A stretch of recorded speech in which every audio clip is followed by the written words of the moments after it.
বন্ধুরা কেমন আছো তোমরা সবাই? আশা করছি খুব ভালো আছো এবং সুস্থ আছো। যেহেতু আমরা হেলথ অ্যান্ড হাইজিন চ্যাপ্টারটি অর্থাৎ হেলথ অ্যান্ড হাইজিনের যে ইউনিটটি পড়ছি, আশা করছি সবাই পরিষ্কার পরিচ্ছন্নতা বজায় রাখছো এবং ভালো থাকছো। চলো তাহলে আমরা লেসন 8-এর দ্বিতীয় পর্বটি পড়ে নিই এবং আশা করছি সবাই প্রথম পর্বটি কিন্তু পড়ে নিয়েছো আমাদের সাথে। চলো শুরু করা যাক।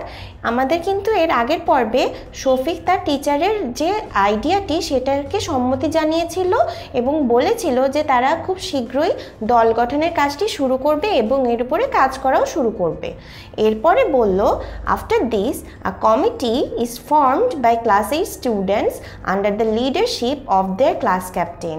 অর্থাৎ তাদের যে দলের প্রতিনিধি অর্থাৎ যে শফিক, তার দায়িত্বে এবং তার আন্ডারে কিন্তু একটি কমিটি গঠন করা হলো এবং কমিটিতে কিন্তু ক্লাস 8-এর যে স্টুডেন্টসগুলো ছিল অথবা শিক্ষার্থীরা ছিল তারা কিন্তু সবাই মিলে সেই কমিটি অথবা দলটি গঠন করলো সেই ক্লাস ক্যাপ্টেনের অর্থাৎ শফিকের নেতৃত্বে।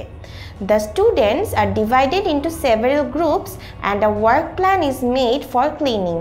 অর্থাৎ যতগুলো শিক্ষার্থী ছিল সবগুলো শিক্ষার্থীকে বিভিন্ন গ্রুপে অর্থাৎ কতগুলো গ্রুপে অথবা দলে বিভক্ত করা হলো এবং একটি ওয়ার্ক প্ল্যান অর্থাৎ একটি কার্যবিধি বানানো হলো বিভিন্ন পরিষ্কার পরিচ্ছন্নতার জন্য। The students decided to make some ground rules. অর্থাৎ যে স্টুডেন্টসরা ছিল শিক্ষার্থীরা যারা দল গঠন করলো তারা কিন্তু অবশ্যই পালনীয় কিছু কার্যবৃদ্ধি তারা নির্দিষ্ট করে নিল তাদের নিজেদের মধ্যে। এখানে ডিসাইডেড অর্থ আমরা জানি সিদ্ধান্ত নেয়া। Here is a list of some of the rules. এখানে এরকম কিছু বিধির একটি তালিকা দেয়া হলো। Do not spit in the class. অর্থাৎ ক্লাসের মধ্যে কখনো থুতু দেয়া যাবে না অথবা থুতু ফেলা যাবে না। Do not drop litter in the class. অর্থাৎ ক্লাসে কোনো আবর্জনাও কিন্তু ফেলা যাবে না। Use the bin for trash. অর্থাৎ বিভিন্ন আবর্জনা ফেলার জন্য আমাদেরকে কিন্তু যে ডাস্টবিন অথবা যে বিনগুলো থাকে সেগুলো ব্যবহার করতে হবে। Keep the desks and chairs in place. অর্থাৎ যে ক্লাসের যে টেবিল অথবা চেয়ারগুলো থাকে সেগুলো কিন্তু আমাদেরকে জায়গা মতো সবসময় গুছিয়ে রাখতে হবে। All students of class 8 are very excited to be involved in this at school. অর্থাৎ ক্লাস 8-এর যে সকল শিক্ষার্থীরা তারা কিন্তু অনেক বেশি আগ্রহী ছিল এই কাজটিতে ইনভলভ অথবা অন্তর্ভুক্ত হওয়ার জন্য স্কুলে। তো আমরা কি বুঝলাম, পরিষ্কার পরিচ্ছন্নতার মধ্যেও এবং সেই কাজকর্মগুলো নিজেদের মধ্যে ভাগ করে করার মধ্যেও কিন্তু অনেক আনন্দ আছে এবং উপভোগ করাও যায় এবং পরিষ্কার পরিচ্ছন্ন থেকে সুস্থ থাকা সম্ভব। বন্ধুরা তোমরা কিন্তু এই প্যাসেজটি পড়ার সময় তোমাদের সুবিধার জন্য এই অনুবাদটি এখান থেকে দেখে নিতে পারো। দুঃখিত, এখানে অনুবাদটি তোমরা এখানে ক্লিক করলে অনুবাদটি পেয়ে যাবে। চলো তাহলে আমরা এক্সারসাইজটি দেখে নিই। Who is the class teacher?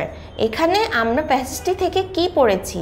আমরা কিন্তু জানি আমাদের ক্লাস টিচার মিস সুবর্ণ সাহা। অর্থাৎ বাকি যে তিনটা অপশনস আছে এগুলো কিন্তু আমাদের সঠিক উত্তর নয়। সঠিক উত্তর হবে মিস সুবর্ণ সাহা। পরবর্তী এক্সারসাইজে আমরা দেখতে পাচ্ছি হু ওয়াজ অ্যাবসেন্ট দ্যাট ডে। অর্থাৎ ওই দিন কে অ্যাবসেন্ট ছিল? আমরা প্যাসেজ থেকে কি পড়েছি বন্ধুরা? আমাদের যে পরিষ্কার পরিচ্ছন্ন করার যে লোকটি ছিল আমাদের স্কুলে, যিনি এটার দায়িত্বে নিয়োজিত, উনি কিন্তু সেদিন উপস্থিত ছিলেন না। এর জন্যই কিন্তু স্টুডেন্টসদের মধ্যে এই পরিষ্কার পরিচ্ছন্নতার কাজগুলি বিভক্ত করে দেওয়া হয়েছিল। অর্থাৎ ক্লাস টিচারও সঠিক উত্তর নয়, ইংলিশ টিচারও নয়, দ্য হেডমাস্টারও সঠিক উত্তর নয়।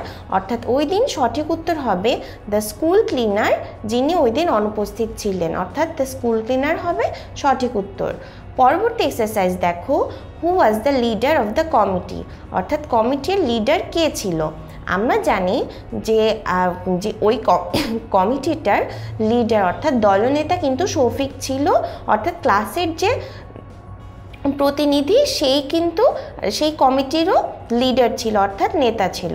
এখানে দ্য ক্লাস ক্যাপ্টেন অথবা the first boy, the last boy, the headmaster হলো আমাদের অপশনস এবং আমাদের সঠিক উত্তর হবে দ্য ক্লাস ক্যাপ্টেন। বন্ধুরা আমরা কিন্তু সবগুলো এক্সারসাইজ প্র্যাকটিস করে নিলাম। আশা করছি তোমরাও এই প্যাসেজটি পড়ার পরে নিজেরা এই এক্সারসাইজগুলো অনুশীলন করবে এবং সবাই পরিষ্কার পরিচ্ছন্নতা বজায় রাখবে তোমাদের স্কুলে এবং বাসায়, এবং অনেক ভালো থাকবে। ধন্যবাদ।